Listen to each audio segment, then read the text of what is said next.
ये सैनिक एक अमरूद खा रहा था, लेकिन सामने वाला आदमी ग्रेनेड खाने की कोशिश करने लगा। ये देखकर सभी सैनिक डर गए। उनमें से एक सैनिक ने उसे जोर से मुक्का मारा। थोड़ी देर बाद उस आदमी ने अपने मुंह से एक मेडल निकाल लिया। सैनिक समझ नहीं पा रहे थे कि वह आदमी ये सब कैसे कर रहा था। वह लगातार अलग अलग चीजें निकाल रहा था। तभी अचानक वह कुएं में कूद गया। सैनिक उसे देख रहे थे कि तभी उसने कुएं से अपना हाथ बाहर निकाला। वह आदमी सैनिकों का मनोरंजन कर रहा था, लेकिन सैनिक यह नहीं जानते थे कि वह यहाँ किसी खास मकसद से आया है। दरअसल उसके साथी सैनिकों पर निशाना लगाए बैठे थे, क्योंकि इन सैनिकों ने 2 लड़कियों को फांसी देने की योजना बनाई थी। तभी वह आदमी ग्रेनेड को उछालते हुए एक झोपड़ी की ओर भाग गया। सैनिकों ने सभी को अंदर जाने का आदेश दिया, लेकिन तभी वह आदमी एक ड्रम लेकर बाहर आ गया। सैनिक उस पर जोर जोर से हंसने लगे और उसका मजाक उड़ाने लगे। इसके बाद सैनिकों ने उसे घेर कर पकड़ लिया। जब उन्होंने ड्रम को देखा तो वह आदमी उसमें नहीं था। सभी सैनिक हैरान रह गए। तभी उन्होंने देखा कि वह आदमी झोपड़ी के ऊपर चढ़ा हुआ था। वह अचानक एक सीढ़ी से नीचे गिर गया। सभी सैनिक उसे देखने के लिए दौड़े, ये जांचने कि कहीं वह मर तो नहीं गया। इसी दौरान सैनिकों ने पीछे देखा कि वह दोनों लड़कियां फंदे से गायब हो चुकी थीं। सैनिकों ने अपनी गन निकालने की कोशिश की, लेकिन इससे पहले ही उन पर गोलियों की बौछार होने लगी। सभी सैनिक मारे गए। इस मासूम डॉग को चुराकर दूसरे शहर में बेच दिया गया था। वह अनजान कुत्तों के बीच बैठा था। वह दूसरे कुत्तों से बात करना चाहता था, लेकिन कोई कुत्ता उसके पास तक नहीं जाता था। अक्सर हम अपने जैसा ही कोई ढूंढते हैं, लेकिन यह मुमकिन नहीं होता। तभी एक आदमी की नजर उस डॉग पर पड़ती है। आदमी को डॉग ध्यान से देख रहा था। इस डॉग में कुछ तो बात थी कि आदमी ने एक ही नजर में डॉग को पसंद कर लिया। आदमी ने उसे खरीद लिया। इस डॉग का नाम शिवा था। आदमी एक तरह से डाकिये का काम करता था, जिसके साथ एक महिला भी थी, और आदमी के पास पहले से कई कुत्ते थे। शिवा सभी कुत्तों से मिलता है, लेकिन कोई कुत्ता शिवा को पसंद नहीं कर रहा था। आदमी शिवा के गले में पट्टा डाल देता है। शिवा को यह ठीक नहीं लग रहा था, क्योंकि शिवा हमेशा से आजाद घूमता था। आदमी सभी कुत्तों को बताता है कि हमें बर्फीले रास्तों से होकर जाना होगा, जहाँ भयंकर तूफान भी आते हैं। सभी कुत्ते सफर के लिए निकलते हैं। कुत्तों में सबसे आगे जो कुत्ता था वह सभी का लीडर था, लेकिन शिवा इस तरह से भाग नहीं पा रहा था, क्योंकि अभी वह नया था। सभी कुत्तों को शिवा की वजह से परेशानी हो रही थी, लेकिन धीरे धीरे शिवा खुद को संभालता है और कुत्तों के साथ भागने लगता है। तभी शिवा की नजर एक खरगोश पर पड़ती है, जिससे शिवा नीचे गिर जाता है, और उसकी वजह से सभी कुत्ते नीचे गिर जाते हैं। अब सभी शिवा से नाराज थे। आदमी शिवा से कहता है, खुद पर भरोसा करो, तुम कर सकते हो। गलतियां तो सबसे होती हैं। अब रात के समय शिवा को बहुत ठंड लग रही थी।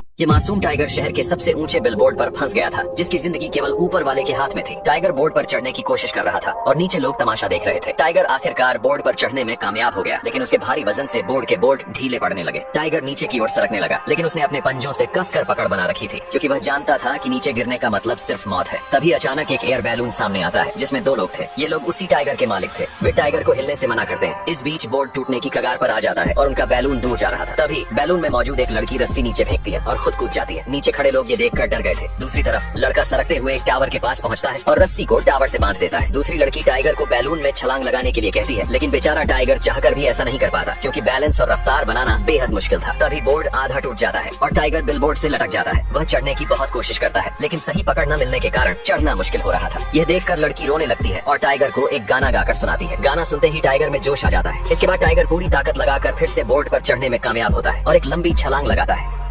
इस मेंढक ने अपनी आंख खोली और पाया कि उसका आज फ्राई बनने वाला है। ये जानकर मेंढक बहुत डर गया। तभी एक लड़की मेंढक के सामने आती है। मेंढक खुद को छुड़ाने की कोशिश कर रहा था। लड़की मेंढक पर हमला करती है। उसने अपना एक पैर छुड़ा लिया, फिर उसने जीभ से अपने हाथों को खोल लिया। लड़की को मेंढक पर बहुत गुस्सा आया। लड़की ने उस पर हमला किया। मेंढक ने अपने पैर से बचाव किया और भाग गया, लेकिन चाकू लड़की के पैर पर गिर गया। लड़की जोर से चिल्लाई और मेंढक का पीछा करने लगी। मेंढक छुप रहा था, लेकिन उसके मुंह से डर की आवाज निकल गई। लड़की ने देख लिया, मेंढक कांच के जार के पीछे छुपा था। लड़की उसके पीछे थी। मेंढक ने लड़की को देख लिया और वहाँ से भागा। तभी मेंढक बहुत खुश हुआ, क्योंकि सामने खिड़की थी। मेंढक खिड़की की तरफ जाने लगा, लेकिन लड़की ने उसे पकड़ लिया। मेंढक ने अपनी जीभ से लड़की की आंखों पर हमला किया। लड़की ने उसे छोड़ दिया। मेंढक भागकर तराजू पर कूदकर खिड़की से बाहर निकल गया। मेंढक को लगा जान बची तो लाखों पाए, लेकिन फिर उसे पकड़ लिया गया। जब मेंढक की आंख खुली तो उसने बगल में देखा, उसके हाथों पैरों का कुरकुरा बन चुका है। इस तरह मेंढक भोजन बन गया।